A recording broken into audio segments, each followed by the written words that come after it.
Guys, तो आज मैं आपके लिए लेकर आई हूँ एक इमोशनल स्टोरी जो कि बहुत ही हार्ट टचिंग है। मेरा नाम संदीप है। मैं अपने आप को बहुत खुशकिस्मत मानता हूँ कि मेरी शादी पायल से हुई है। पायल और मेरी शादी घर वालों की मर्जी से हुई है। पायल बहुत ही सुंदर है।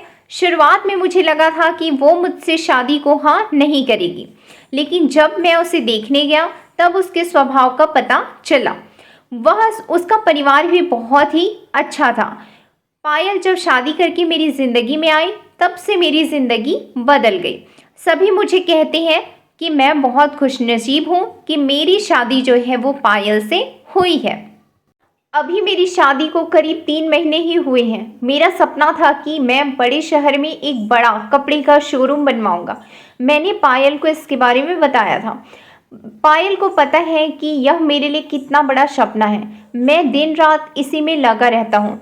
बड़ी मुश्किल से मुझे एक जगह मिली, लेकिन पैसे बहुत ज़्यादा थे, इसलिए मैंने अपने गांव की ज़मीन बेचने का फैसला किया था। जमीन में मेरे पिता के भाइयों का भी उतना ही हिस्सा था जितना मेरे पिता का था। इसी काम के लिए मुझे कुछ दिनों तक गांव में जाकर रहना पड़ा था।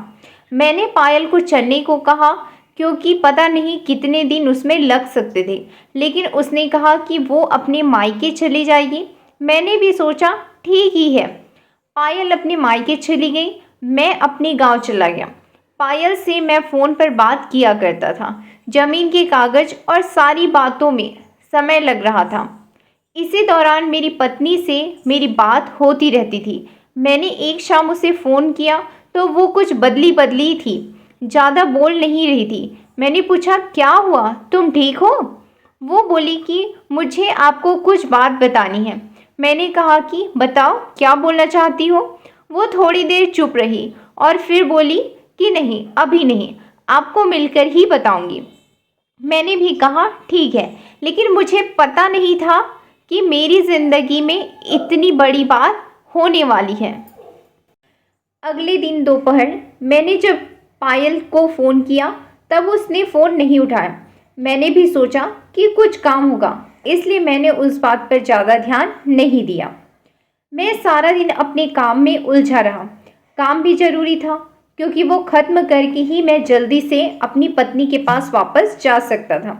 दिन भर के काम के बाद मैंने फिर शाम को अपनी पत्नी को फ़ोन किया, लेकिन इस बार उसका फ़ोन स्विच ऑफ आ रहा था।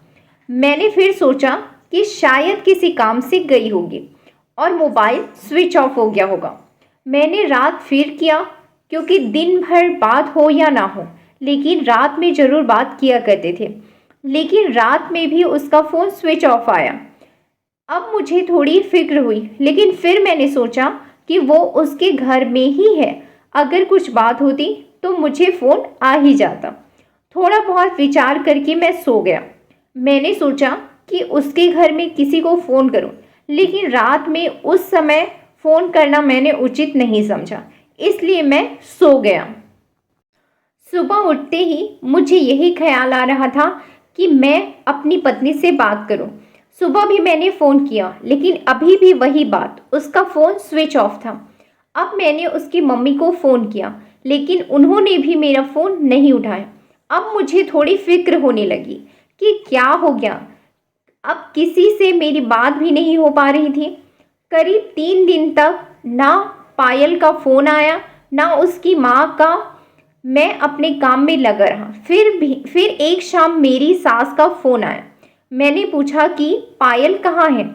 वो बोली, पायल अपनी एक चचेरी बहन की शादी में गई है, शायद वहाँ नेटवर्क नहीं होगा, इसलिए बात नहीं हो पा रही है। मैं भूल गया था कि पायल ने मुझे बताया था कि वह वहाँ जाने वाली है। मेरी चिंता थोड़ी कम हो गई और मैं वापस अपने काम में लग गया। पायल वहाँ 5 दिन रुकने वाली थी, इसलिए मैंने सोचा कि शायद 5 दिनों तक मेरी पायल से कोई बात नहीं हो पाएगी। मेरा काम भी लगभग खत्म हो गया था। मेरे हाथ में पैसे 2 से 4 दिन में आने वाले ही थे। जैसे ही मेरे हाथ में पैसे आए, मैं वहाँ से निकल गया।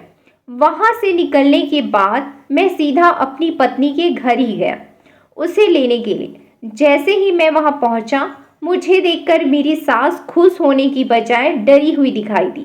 मैं थोड़ी देर वहां बैठा, उनसे पूछा कि पायल कहाँ है। वो बोली कि वो अभी आई नहीं है। मैंने बोला कि आई नहीं है, अभी तक उसका फ़ोन भी नहीं लग रहा। मैंने कहा कि आप मुझे वहाँ किसी का नंबर दे दो, कितने दिन हो गए हैं पायल से बात किए हुए। कुछ देर वो सोचती रही, फिर बोली मेरे पास तो नहीं है, आपको मैं किसी से पूछ कर देती हूँ। करीब 8 दिन हो गए मुझे पायल से बात किए हुए। मुझे पायल पर गुस्सा भी आ रहा था कि उसका फ़ोन स्विच ऑफ क्यों है। साथ ही उसका फ़ोन काम नहीं कर रहा था, तो वो किसी का फ़ोन लेकर मुझसे बात कर सकती थी, लेकिन उसने मुझसे बात भी नहीं की। मैंने सोचा था कि जब वो आएगी तो उसे ज़रूर कहूँगा। मेरी सास का फ़ोन नहीं आया। करीब 12 दिन हो गए थे। उसके घर वापस गया, लेकिन अब वो घर पर भी नहीं थी और ना ही वो फ़ोन उठा रही थी। अब मेरे मन में बहुत सारे विचार आने लगे कि आखिर बात क्या है जो पायल और उसके घर वाले मुझसे इस तरह का बर्ताव कर रहे हैं। मैंने उन्हें मैसेज किया कि अब मैं पुलिस के पास जाऊंगा। मेरी इस धमकी से शायद वो डर गई और उसका फ़ोन आया। बोली कि बेटा, मैं तुम्हें कुछ बताना चाहती हूँ, तुम घर आ जाओ। अब मेरी चिंता बढ़ती जा रही थी। ऐसी क्या बात है कि वह मुझसे छिपा रही थी। मेरी पत्नी ने मुझसे 20 दिनों से बात नहीं की थी। मैं अगले दिन उनके घर गया, लेकिन सास का मुंह उतरा हुआ था। मैं बहुत गुस्से में था। मैंने जाते ही उन्हें जोर से चिल्लाते हुए पूछा कि क्या है, पायल कहाँ है। मेरी सास मुझसे बोली कि बेटा, अब मैं जो तुम्हें बताने वाली हूँ उस पर तुम्हें विश्वास नहीं होगा, लेकिन यही सच है। वो बोली कि पायल किसी के साथ भाग गई है। मुझे मेरे कानों पर विश्वास नहीं हुआ कि मैंने क्या सुना। मैंने बोला, आप कुछ भी बोलोगे और मैं मान जाऊंगा। वो बोली, बेटा यही सच है। तुम्हारी शादी के पहले उसका एक प्रेम प्रसंग था। जब वो वहाँ गांव में अपनी बहन की शादी में गई थी तो वो उसे वहाँ मिल गया और वो मौका देकर वहीं से भाग गई। मैं जानती हूँ कि तुम उससे बहुत प्यार करते हो, लेकिन यही सच है। तुम्हें उसे भूलना होगा। हम लोग पुलिस के पास नहीं गए, नहीं तो बदनामी होगी, इसलिए हम इस बात को तुमसे छिपा रहे थे। रचना मेरे साथ 3 महीने तक रही थी। जितना मैं उसे जानता था वो ऐसा नहीं कर सकती थी, लेकिन उसकी माँ यह कह रही थी तो मैं कैसे ना मानता। मेरा मन अभी भी मानने को तैयार नहीं था। मेरी सास मेरे आगे रो रही थी, माफ़ी मांग रही थी। इतनी बड़ी बात मेरे घर वालों को पता चली तो उन्हें भी विश्वास नहीं हुआ। पायल स्वभाव से बिल्कुल ऐसी नहीं लग रही थी। पायल की माँ को देखकर मैं और मेरे घर वाले चुप रह गए। हमने कुछ बड़ा कदम नहीं उठाया। मैं अपने साथ हुए इस धोखे को बर्दाश्त नहीं कर पाया। मैंने पायल को बहुत प्यार किया और मुझे कुछ भी हासिल नहीं हुआ। पायल नाम से मुझे नफरत हो गई।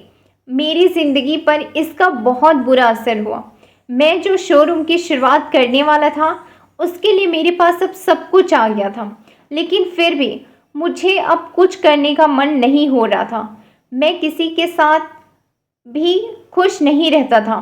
किसी के साथ इतना बड़ा धोखा हुआ हो तो वो कैसे खुश रह सकता है। मेरे घर वाले मुझे संभाल रहे थे। मैंने उसे बहुत ढूंढने की कोशिश की। मैं चाहता था कि वो मुझे मिले तो मैं उससे पूछूं कि उसने मेरे साथ ऐसा क्यों किया। धीरे धीरे समय बीतता गया। उसे गए अब 7 महीने हो गए थे और मैं भी उसे भूलकर अपनी ज़िंदगी में वापस बिजी होने की कोशिश करने लगा। मेरा उसके घर यहाँ से जाना हुआ। ऐसे ही मेरा ध्यान उनके घर की खिड़की पर पड़ा।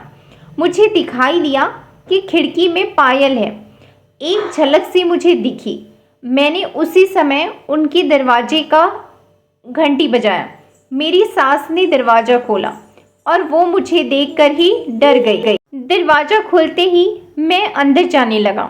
मेरी सास ने मुझे रोका, लेकिन मैं नहीं माना। अंदर में कमरे में गया तो पायल को देखकर मैं हैरान रह गया। पायल व्हीलचेयर पर बैठी थी। पायल ने मुझे देखा और उसकी आंखों में आंसू आ गए। मैंने पूछा, यह क्या हुआ? पायल बहुत रो रही थी। मेरी सास बोली कि बेटा, पायल जब शादी में गई थी तब उसका एक्सीडेंट हो गया था और उसे ऐसी जगह चोट आई है जिसके कारण अब वो चल नहीं सकती। एक्सीडेंट के समय भी बेहोशी में यह कह रही थी कि तुम्हें ना बताएं, वो बड़े काम के लिए गए हैं। डॉक्टर ने जब बताया कि हो सकता है पायल अब चल ना सके और इलाज पर बहुत ज़्यादा पैसा लगेगा, तब भी मैंने कहा कि दामाद जी को बता देते हैं। लेकिन पायल ने कहा कि मैं उनकी ज़िंदगी खराब नहीं कर सकती। उनका सपना है शोरूम खोलने का। मैं उनकी ज़िंदगी में जाऊंगी तो उन पर बोझ ही बन जाऊंगी। इसलिए पायल ने यह झूठ तुम्हें कहने को कहा ताकि तुम उसे भला बुरा कहकर उसे भूल जाओ, उससे नफरत करो। मेरी पत्नी मुझसे इतना प्यार करती थी। मैंने उससे कहा कि पायल, अगर मेरे साथ ऐसा कुछ हो जाता तो तुम क्या मुझे छोड़कर चली जाती? पायल ने रोते हुए कहा कि ऐसा मत बोलो। पायल ने कहा कि मैं आपकी दोषी हूँ। एक्सीडेंट में हमारा बच्चा जो मेरे गर्भ में था वो भी नहीं बचा। आप मुझे भूल जाएं, दूसरी शादी कर लीजिए। मैं आप पर बोझ नहीं बनकर रहना चाहती। पायल की आंखों से आंसू नहीं रुक रहे थे। कितने दिनों उसने इन्हें रोक रखा था। मैंने पायल को बीते कुछ महीनों में न जाने क्या कुछ नहीं कहा, लेकिन वह पायल को एक पल भी अपने से दूर नहीं रखना चाहता था। मैंने पायल की एक बात नहीं सुनी। मैं पायल को अपने साथ ले आया। अब कोशिश यही है कि वो फिर से चल सके। मैंने मेरा शोरूम बेच दिया और अच्छे से अच्छे अस्पताल में पायल को दिखाया। उम्मीद की किरण दिखाई दे रही थी। बस मैं यही सोचता हूँ कि वो फिर से अपने पैरों पर खड़ी हो जाए। हे गाइस, तो ये था आज की कहानी। आपको ये कहानी कैसी लगी आप जरूर बताइएगा। इस कहानी का एक ही सार है कि कभी भी अपने लाइफ पार्टनर को, अपने जीवन साथी को बीच मझधार में नहीं छोड़ना चाहिए। अच्छे और बुरे दिन धूप और छांव की तरह होते हैं। कभी अच्छा दिन होता है, कभी बुरा दिन, पर ऐसे में अपने हमसफ़र का साथ कभी नहीं छोड़ना चाहिए। सच्चा हमसफ़र वही है जो दुख में और सुख में दोनों ही समय आपके साथ रहे। हे गाइस, ऐसे ही और मज़ेदार वीडियोस के लिए like, subscribe and share. Thank you.